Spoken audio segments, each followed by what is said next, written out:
기도하겠습니다. 할렐루야. 하나님 아버지의 은혜를 감사드립니다. 드디어 요한복음 18장의 말씀을 통하여 예수님께서 빌라도 앞에서 심판을 받고 있습니다. 하나님, 유대인들의 모습을 보면서 경악을 금치 못하지만 예수님께서는 또한 말씀대로 이루시기 위하여 이 땅에서 온전히 순종하는 모습을 보면서 저희들도 그 모습을 본받고자 원합니다. 하나님 아버지, 저희들에게 주신 큰 사랑을, 은혜를 늘 깊이 깨닫고 묵상함으로써 저희들의 믿음이 날마다 더욱더 새롭고 강해지게 도와주시옵소서. 아멘. 모든 것을 감사드리며 예수님의 이름으로 기도드립나이다. 아멘. 예수님이 가야바의 집에서 로마 총독 빌라도에게로 끌려가십니다. 예수님을 죽이려는 의도가 형식적인 절차가 진행이 되었고 그들은 예수님에게 유대인의 왕이라는 죄목을 뒤집어 씌웠습니다. 한편 예수님은 당신의 나라는 이 세상에 속한 것이 아니라고 말씀하셨습니다. 하나님의 나라는 이 세상에 속하지 않는 영원한 나라를 말을 하는 것입니다. 첫 번째, 새벽이라 그들은 더럽힘을 받지 아니하고 유월절 잔치를 먹고자 하여 관정에 들어가지 아니하더라. 예수님은 금요일 이른 새벽에 잡히셔서 안나스와 가야바가 주관하는 산헤드린 공회를 거쳐 빌라도에게 보내지셨습니다. 이후에 헤롯을 거쳐 다시 빌라도에게 보내지고 죽음이 선언되어 금요일 제3시 오전 9시에 죽음을 당하십니다. 모든 일이 속전속결로 이루어진 것을 볼 수 있는데 이는 유월절에 발생할지도 모를 예수님을 따르는 사람들의 소요를 차단하기 위함이었습니다.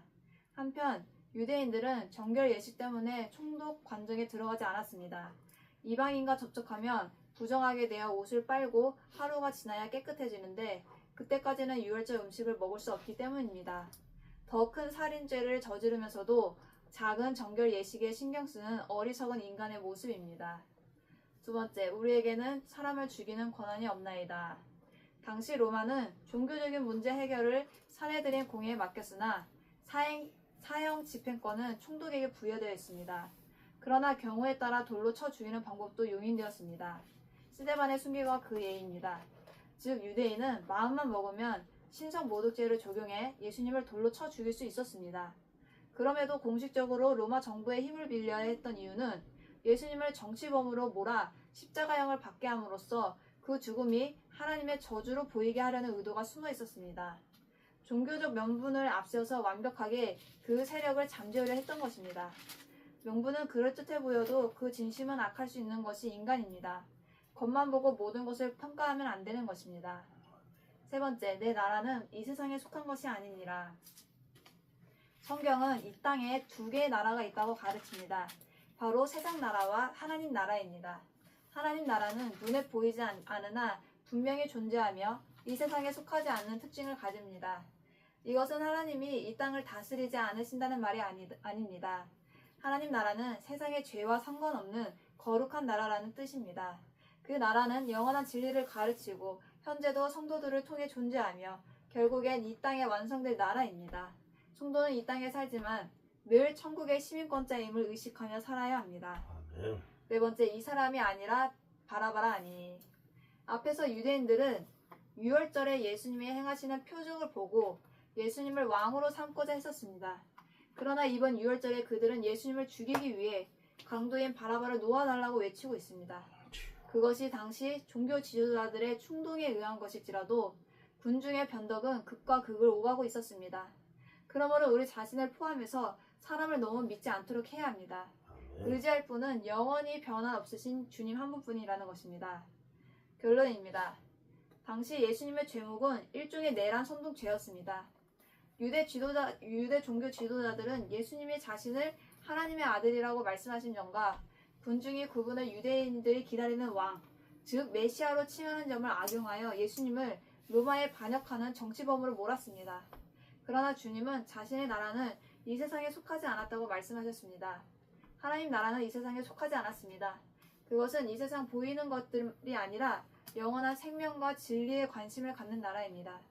이것을 나중에 이해한 사도 베드로는 나면서부터 못 걷게 된 사람을 일으키며 다음과 같이 선언했습니다. 은과 금은 내게 없거니와 내게 있는 이것을 내게 주노니 나사렛 예수 그리스도의 이름으로 일어나 걸으라. 교회가 가져야 하는 능력은 은과 금이 아닙니다. 보이는 세력이나 건물도 아닙니다. 나사렛 예수 그리스도의 이름입니다. 이 세상에서 절대 발견할 수 없는 거룩한 이름입니다. 세상의 교회를 보면서 교회가 세상에 속하지 않았다고 고백할 수 있어야 합니다. 그러기 위해 성도들은 이 세상을 거스르는 삶을 살아야 합니다. 세상 사람들이 갖고 싶어하는 것에 똑같은 욕심을 보이고 그들이 좋아하는 권력을 똑같이 탐해서는 성도가 이 세상에 속하지 않았음을 보일 수 없습니다. 우리는 하나님의 백성입니까? 아니면 이 세상 질서에 속하지 않는 사람입니까? 세상 사람들이 좋아하는 것들은 우리에게는 있어도 그만, 없어도 그만인 것입니까? 기도하겠습니다. 하나님 아버지 감사합니다. 저희들이 하나님 나라의 영원한 백성이 되게 해주시고 오늘도 그 예수님의 발자취를 따라 살아갈 수 있도록 도와주시옵소서. 아무리 세상에서는 우리를 죄인으로 우리를 아무리 핍박하고 아무리 우리를 힘들게 할지라도 더욱더 하나님 나라를 사모하며 하나님 나라를 더욱더 속해 있음을 더욱더 알릴 수 있도록 도와주옵소서. 모든 것을 감사드리고 거룩하시고 존귀하신 예수 그리스도의 이름으로 기도드립나이다. 아멘.